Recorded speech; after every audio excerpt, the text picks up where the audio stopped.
Hello everyone, this is Shalini Gera, Certified Financial Planner. I welcome you to yet another edition of With Pro With.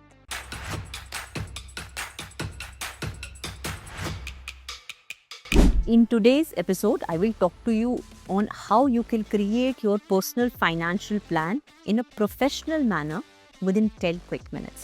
अगर आपने investments करनी start कर दी है मगर उसका कोई एम नहीं है, so in today's video I will tell you how to quantify and how to list down your financial goals, how to map each and every financial asset against each financial goal, किस तरीके से आप अपने financial assets को list down कर सकते हैं, consolidate कर सकते हैं और अपने पूरे पोर्टफोलियो का रिटर्न निकाल सकते हैं।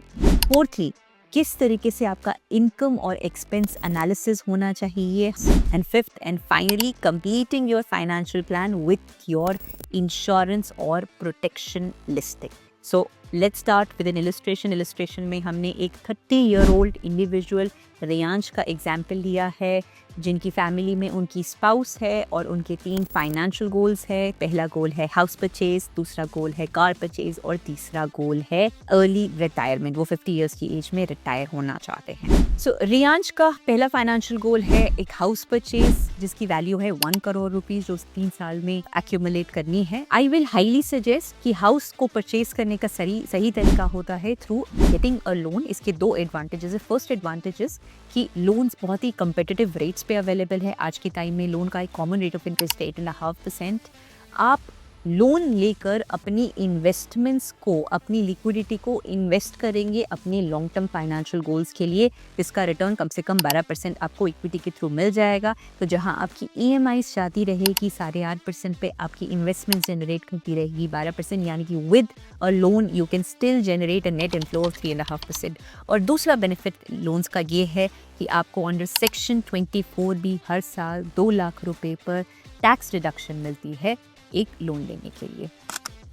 सो यहाँ पर हमारे पास 3 साल है हाउस को एक्यूमुलेट, हाउस को बाई करने के लिए, और 1 करोड़ के हाउस पे 25% डाउन पेमेंट रहेगी, 75% बैंक लेंड करेगा। तो हमारी करंट कॉस्ट जो हमें एक्यूमुलेट करनी है वो है 25 lakh rupees with an expected inflation rate of 7% and an expected rate of return of 12%. इस करंट हाउस की कॉस्ट अगले 3 सालों में हो जाएगी 30 लाख रुपीज़, जिसके लिए रियांश को आज एक्यूमुलेट करने हैं, आज इन्वेस्ट करने हैं 21.7 लाख रुपीज़, कम से कम 12% पे, टू बी एबल टू पे the down payment for this house. इस तरीके से अपने सारे फाइनेंशियल गोल्स को लिस्ट डाउन करिए, उसकी आज की कॉस्ट, उसका टेन्योर, और कैलकुलेट करिए कैलकुलेटर्स के थ्रू। ये कैलकुलेटर्स बहुत इजीली अवेलेबल है आपके लिए। एक कैलकुलेटर का लिंक हमने कमेंट सेक्शन में भी छोड़ा है। सो यहाँ पर हमारी टोटल कॉस्ट आ गई 1.74 करोड़ रुपीज़। ये रियांश को आज इन्वेस्ट करने हैं, या फिर SIP का अमाउंट आ गया 2.61 लाख रुपीज़। ये अमाउंट हमें आज इन्वेस्ट करना है या आज SIP इसकी करनी है every single month in order to achieve all of our financial goals in the future. एक बहुत ही क्रिटिकल फाइनेंशियल गोल होता है, वो होता है emergency fund creation. I highly recommend all of you to plan for your emergency. इसे किस तरीके से प्लान किया जा सकता है, इसका अमाउंट होना चाहिए 6 times your monthly expenses. Riyansh के केस में 50,000 का मंथली एक्सपेंस है, तो उनका इमरजेंसी फंड रिक्वायरमेंट हुआ 3 लाख रुपए, जो कि उन्हें इन्वेस्ट करना चाहिए। हम रेकमेंड करते हैं एक हाइब्रिड फंड के अंदर, ताकि उसे वो फटाफट इजीली एक्सेस भी कर सके, और साथ साथ इक्विटी कॉम्पोजिशन कम होने की वजह से ये फंड आपका डूबेगा नहीं अगर इक्विटी मार्केट्स करेक्ट करती है। ये ज़रूरी है कि इस इमरजेंसी फंड को आप 100% इक्विटी में ना लगाएं, ताकि इक्विटी मार्केट्स करेक्ट होने से आपका इमरजेंसी फंड डिटोरेट ना हो। दूसरा स्टेप फाइनेंशियल प्लान के अंदर रहेगा आपको अपने एसेट्स को लिस्ट डाउन करना और हर एक एसेट के अगेंस्ट रिटर्न जॉट डाउन करना और अपना टोटल पोर्टफोलियो रिटर्न निकालना। तो देखते हैं रियांश ने अपने एसेट्स को किस तरीके से एक्यूमुलेट कर रखा है। इस तरीके से फर्स्ट सेक्शन में आप अपनी लाइबिलिटीज लिस्ट डाउन करिए। लाइबिलिटीज होगी आपकी होम लोन्स या आपका कार लोन या आपका पर्सनल लोन EMI, और दूसरे सेक्शन में आप लिखेंगे हर एक एसेट के अगेंस्ट हर एक वैल्यू डालेंगे, और पता करेंगे कि हर एक एसेट के अगेंस्ट कितना अमाउंट का, कितना परसेंटेज आपके टोटल एसेट्स का एक्यूमुलेटेड है। इस तरीके से अपनी नेटवर्थ कैलकुलेट करिए। Net worth is your assets minus liabilities. अपने एसेट्स को डिवाइड करिए 3 सब सेक्शंस में। इक्विटी यानी कि इक्विटी म्यूचुअल फंड्स या फिर स्टॉक मार्केट में आपने जो इन्वेस्टमेंट कर रखी है उसका आप टोटल अमाउंट लिखिए। दूसरा सेक्शन आप रखेंगे डेट इन्वेस्टमेंट्स। डेट इन्वेस्टमेंट्स होती है फिक्स्ड इनकम इंस्ट्रूमेंट्स जैसे कि आपकी प्रोविडेंट फंड, पीपीएफ इन्वेस्टमेंट्स या एफडी इन्वेस्टमेंट्स, उसका आप अमाउंट लिखेंगे। तीसरे और चौथे अगर आपके पास एसेट क्लासेस है जैसे कि रियल एस्टेट और गोल्ड तो आप उनका भी अमाउंट लिखेंगे और टोटल एसेट वैल्यू लिखेंगे। हर एक एसेट के अगेंस्ट आप एक एक्सपेक्टेड आईआरआर लिखेंगे। डेट के अंदर कॉमनली आईआरआर जो है यानी कि इंटरनल रेट ऑफ रिटर्न जो है वो 7% का है। इक्विटी लॉन्ग टर्म में आपको 12% का रिटर्न दे देती है। रियल एस्टेट अगर आपके पास है तो आप लिख सकते हैं कि उस रियल एस्टेट ने कितना परसेंटेज एनालाइज रिटर्न दिया है उतने टाइम फ्रेम में जब तक आपने वो इन्वेस्ट कर रखा था। और चौथा गोल्ड का लास्ट 10 ईयर्स के अंदर इन्वेस्टमेंट रिटर्न रहा है 12%। आप ये कैलकुलेट कर सकते हैं कि आपके इन्वेस्टमेंट टाइम फ्रेम में गोल्ड ने कितना परसेंटेज रिटर्न दिया। परसेंटेज एलोकेशन और रिटर्न के साथ साथ आपको पता चल जाएगा कि आपके ओवरऑल पोर्टफोलियो का कितना रिटर्न आ रहा है। अगर आपका पोर्टफोलियो इन्फ्लेशन फिगर को यानी कि 7% को बीट कर रहा है तो इसका मतलब आपका पोर्टफोलियो कंसिडरिंग इन्फ्लेशन ग्रो कर रहा है, मगर अगर 7% से कम आपका पोर्टफोलियो का रिटर्न है तो दैट मीन्स आपको चेंजेस करने की ज़रूरत है within various asset classes. At a young age in your 30s 40s I will highly recommend कि इक्विटी में ज़्यादा से ज़्यादा एक्सपोजर रखिए क्योंकि आपके फाइनेंशियल गोल्स लॉन्ग टर्म में है और आपके पास बहुत लंबा समय है high return high risk asset classes में जाकर इन्वेस्ट करने का। सेकेंडली, अगर आप यंग एज में हैं तो डेट को कम से कम रखिए। As you move towards your age of 50 and 60 आप इक्विटी का कॉम्पोजिशन कम कर सकते हैं और डेट का कॉम्पोजिशन बढ़ा सकते हैं।